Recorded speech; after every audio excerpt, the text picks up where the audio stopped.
నమస్తే, welcome to news wave. Nagar Kurnool జిల్లా కుమ్మెర జాతరలో జరిగిన ఘటనపై ఈరోజు ఎస్సీ ఎస్టీ బీసీ జాక్ మరియు రజక సంఘాల ఆధ్వర్యంలో ధర్నా చేపట్టడం జరిగింది.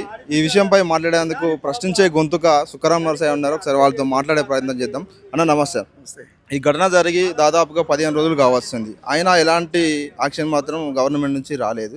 దీనిపై ఏంటి అసలు? గతంలో జరిగినటువంటి అంశాల మీద కూడా ప్రభుత్వాలు చొరవ తీసుకొని పెద్ద స్థాయిలో న్యాయం చేసినటువంటి దాఖలాలు కూడా ఏం లేవు.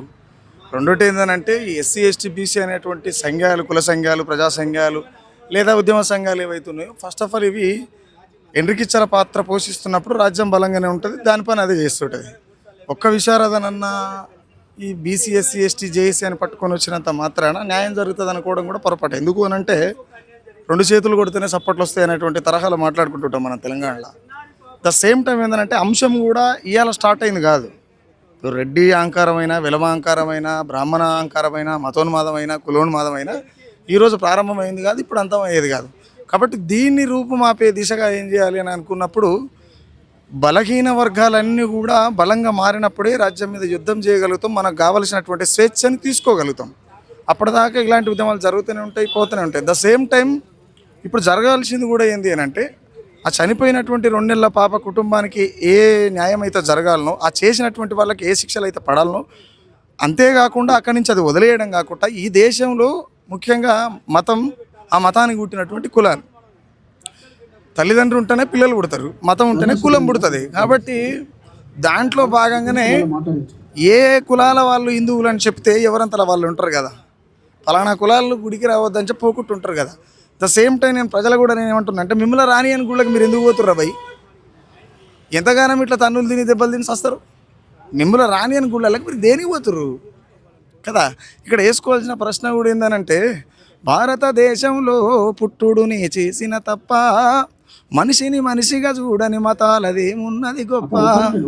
ఇక్కడ జంతువు కాళ్ళకు చేతులెత్తి మొక్కుతున్నారు కదా, జంతువు కాళ్ళకు చేతులెత్తి మొక్కుతున్నారు. నేను జంతువు అయ్యి జన్మించిన ఈ జగమే నా కాళ్ళు మొక్కును, నేను బండరాయిన ఈయన భగవంతుడా అని పూజిద్దురు, భారతదేశంలో మనువాదం అంతులేని కుల గజ్జిమయం. అంటే ఇలాంటి ప్రశ్న మనం వేసుకున్నప్పుడే సమాధానం దొరుకుతుంది. ద సేమ్ టైం ముఖ్యంగా ఈ కుల సంఘాలన్నీ ఒక్కటైతేనే పెద్ద స్థాయిలో న్యాయం జరిగేటువంటి అవకాశం ఉంటుంది. రేపు జరగబోయేటువంటి మారణ హోమాలకు తావు లేకుండా అవుతుందని చెప్పి బాగా నమ్ముతాను నేను. అన్న ఇప్పుడు అగ్రవర్ణాలకు అన్యాయం జరిగితే ఒక లెక్క, అణగారిన వర్గాలకు అన్యాయం జరిగితే ఒక లెక్కగా ఉంది ఈ రాజ్యం. ఇంకోటి ఏంటంటే భయ్యా, నేను రాజ్యం అని పదే మనం మాట్లాడుతున్నాం. ఆ రాజ్యం తన పని తాను చేసుకుంటూ పోతుంది. కానీ ఇక్కడ ఉన్నటువంటి అణగారిన వర్గాలు వాళ్ళ ఆయా నాయకులు వాళ్ళు చేయవలసినటువంటి పని కాకుండా వాళ్ళ సొంత నిధుల కోసం నేతల కాళ్ళ కాడ మోకరిల్తున్నటువంటి సందర్భం. ఎవరి పేరు కోసం వాడే పని చేస్తుండే, ఎవరి పేరు కోసం వాడే పని చేస్తుండే. ఎందుకనంటే సీరియస్గా చెప్పాలంటే ఏమంటారు, ఒకవేళ విశారదనన్న కనుక నాగర్ కర్నూలు పోయి ఆ చిన్న పాప ఇష్యూ బయటికి తీసుకురాకపోతే ఇది బయటకు వచ్చేది కాదు. ఇప్పుడు బీసీ సపరేట్ బీసీ సంఘాలు కావచ్చు, ఇంకా చాలా సంఘాలు ఉన్నాయి కదా, వాళ్ళు ఈ రెడ్డి వర్గం ఏదైతే ఉన్నది కొనేస్తుంది. ఇవాళ నేను ఎందుకు ఇది ఎట్లా కొనగలుగుతుంది, ఎట్లా ఉంటుంది, అందరూ అమ్ముడు పోయేటోళ్ళు ఉంటారా అనేటువంటి క్వశ్చన్ కూడా మీలాంటి వాళ్ళు చేయొచ్చు. ఇలా తెలంగాణ రాష్ట్రాన్ని కొన్నారు కాబట్టికనే సీఎం అయింది ఆయన. తెలంగాణ రాష్ట్రాన్ని కొన్నారు కాబట్టికనే సీఎం అయింది బ్రదర్, ఉత్తా కాలే కదా. దాంట్లో బాగా చెప్తున్నా అన్న. ఏ విధంగా న్యాయం జరగవచ్చు అన్న? మరి ఇప్పుడు చూసుకుంటే దాదాపు 15 రోజులు అవుతుంది, కానీ ఇలాంటి చర్య కూడా తీసుకోవట్లేదు. ఈ విషయంపై సీఎం రేవంత్ రెడ్డి కూడా కనీసం ఒక ఊసెత్తి కూడా మాట్లాడలేదు. ఏ విధంగా చూడొచ్చు? ఇప్పుడు నేను ఏమంటే రేవంత్ రెడ్డి జైలుకి పోతే ఒకలాగా, కవిత జైలుకి పోతే ఒకలాగా, కేజ్రీవాల్ జైలుకి పోతే ఒకలాగా కదా. కాబట్టి నేను ఏమంటానంటే చనిపోయింది ఏమంటారు రేవంత్ రెడ్డి సామాజిక వర్గానికి చెందినటువంటి చిన్నతల్లి కాదు, అనగారిన వర్గాలు, గోడలకు సున్నాలు వేసుకుంటోళ్ళు, మైల బట్టలు తీసుకుపోయి మల్లెలు చేసి ఇచ్చేటోళ్ళు, మానవ సమాజానికి జంతు జాతి నుంచి మానవ జాతికి వచ్చినటువంటి సందర్భాల్లో బట్టలు వేసుకునేటువంటి నేచర్ని నేర్పిన వాళ్ళు, మైలనంతా తీసేసి సమాజానికి మనుషుల్ని తెల్లగా చూపించేటువంటి వాళ్ళు ఎక్కడ కూడా కనబడరు కావాలి. వాళ్ళ కన్నీళ్ళని గుళ్ళకు సున్నాలు వేసి, ఆ కన్నీళ్ళని తీసుకొని పోయి సున్నాలు చేసినటువంటి గుళ్ళకి ఇళ్ళని రాని అన్నప్పుడు వీళ్ళు యుద్ధం చేయాలి. కానీ కాళ్ళ కాడదండ ముఖ్యంగా ఒక్కటి మాత్రం చెప్తా భయ్యా, టోటల్గా దేశ ప్రజలకే చెప్తున్నా, భక్తి అనేది విముక్తి లేనిది. 2 చేతులు జోడిస్తున్న వెంటనే నాకు ఏం చేత కాదురా భయ్య అని ఒప్పుకున్నట్టు.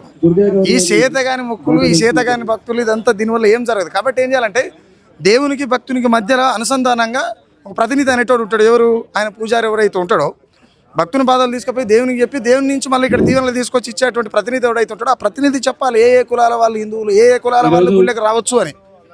అది చెప్పనంత కాలం, అది మనం అడగనంత కాలం న్యాయం జరుగుతుందని మాత్రం నేను అనుకోవట్లేను అన్న. ఇప్పుడు కుమ్మర జాతర ఏదైతుందో మల్లన్న స్వామిది కేవలం బహుజనులే ఎక్కువ చేసే ధర్నాలు ఎక్కువ కనిపిస్తాయి. అలాంటి గుడి పైన ఈ అగ్రవర్ణాల ఆధిపత్యం ఎందుకు? నేను ఒక విషయం చెప్తా భయ్యా, గుడి అయినా మతం అయినా కులం అయినా సంపద మీద ఆధారపడి పునాదులు వేసుకుంటుంది. సంపద మీద పడి పునాదులు వేసుకుంటారు. మనం గతంలో చాలాసార్లు చూసుకున్నట్టయితే ఊర్లలో బొడ్రాయి పండుగలు చేస్తారు, బయళ్ళలో లేకపోతే కింది స్థాయిలో రోజు చేస్తారు. ఇలా బాబానాయన వచ్చి 2-3 లక్షలు తీసుకొని చేస్తుండేందుకు అక్కడ ఆదాయం పెరిగింది కాబట్టి. ఆదాయం ఎక్కడ పెరుగుతుంది? చిన్న గూడ, పెద్ద గూడ, అంటరాని గూడ, అయ్యగారి గూడ, ఏ గూడైనా కావచ్చు, ఆదాయం పెరిగిందంటే అగ్రవర్ణాలు ఉంటాయి. దాంట్లో ఎలాంటి డౌట్ లేదు అన్న.